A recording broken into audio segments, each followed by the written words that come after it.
Kalau kita melakukan kebijakan kacau, yang keluar adalah setan-setannya dari kebijakan itu. Waktu itu Pak SBY bisa meningkatkan pertumbuhan sampai mendekati 6% kan. Terus diganti Pak Jokowi. Pak Jokowi pertumbuhannya sedikit di bawah 5% on average.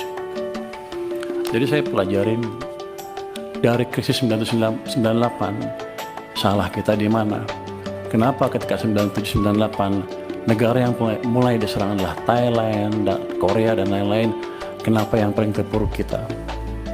Jadi saya pelajari betul apa yang terjadi waktu itu dan bagaimana cara mengatasi krisis kalau terjadi lagi. Jadi ini boleh teori sedikit saya izin. Silakan Pak, Bapak mau ngomong apa saya kasih kebebasan. Oke. Di buku moneter itu ada pemenang Nobel yang bilang bahwa dia mempelajari krisis tahun 1930 di Amerika. Dia bilang waktu itu krisis, mereka debat bunga di nolin kok masih krisis. Rupanya pada waktu itu walaupun suku bunga rendah 0, tapi uang vitamin yang di sistem perekonomian itu negatif. Jadi ekonominya dicekek. Itu sebetulnya yang melandasi teori utama kebijakan moneter. Jadi kalau Anda mau lihat kebijakan moneter, ketat atau longgar, jangan hanya dilihat dari suku bunga. Dia bilang begitu, lihat laju pertumbuhan uang primer, base money. Jadi dampak kebijakan moneter amat signifikan di perekonomian. Tahun 1997, 97 kita melakukan kesalahan yang fatal. Pada waktu itu BI menaikkan bunga sampai 60% lebih karena untuk menjaga rupiah. Semua berpikir kita melakukan kebijakan uang ketat, ya kan? Wah, bunga tinggi bersama ada yang pinjam. Tapi kalau kita lihat di belakangnya apa yang terjadi?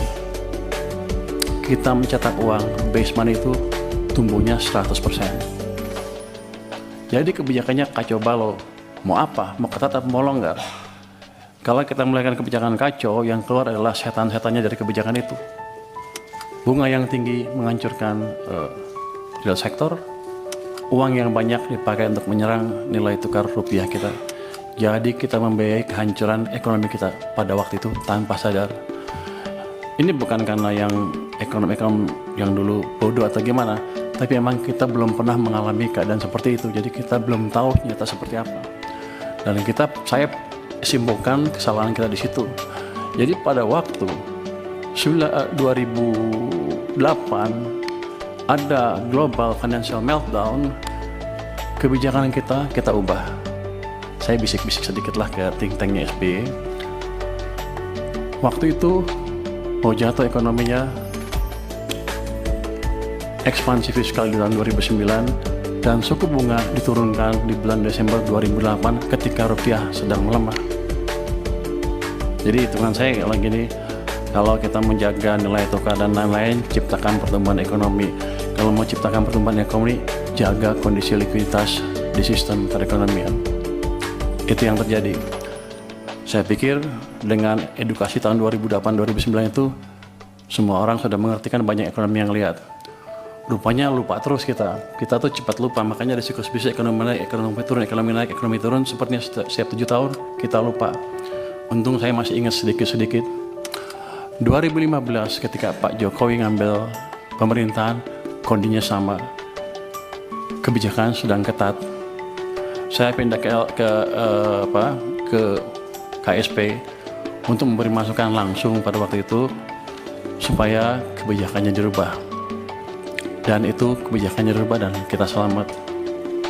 Itu jadi pembalikan ekonomi Indonesia bukan terjadi otomatis, semua karena intervensi kebijakan. Kebetulan Pak Jokowi cukup cepat mengambil langkah. 2020-2021 sama.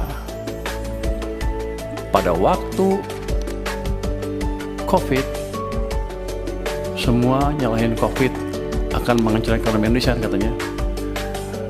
Bank-bank mulai hampir berguguran.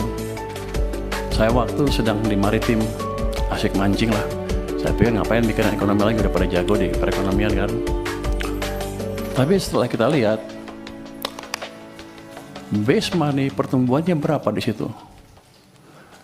Di bulan Maret 2000, pertumbuhannya minus 15,3%. Minus, artinya ekonomi sedang dicekek padahal bunganya diturunkan.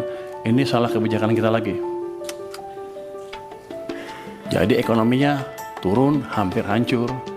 Saya dipanggil ke istana, gimana? Ya udah Pak, dibalikin lagi aja. Gimana caranya? Ya udah, BI suruh kurangin penyerapannya ke sistem. Siapa lagi? Tambah uang ke sistem dari sisi fiskal juga Pak. Gimana caranya?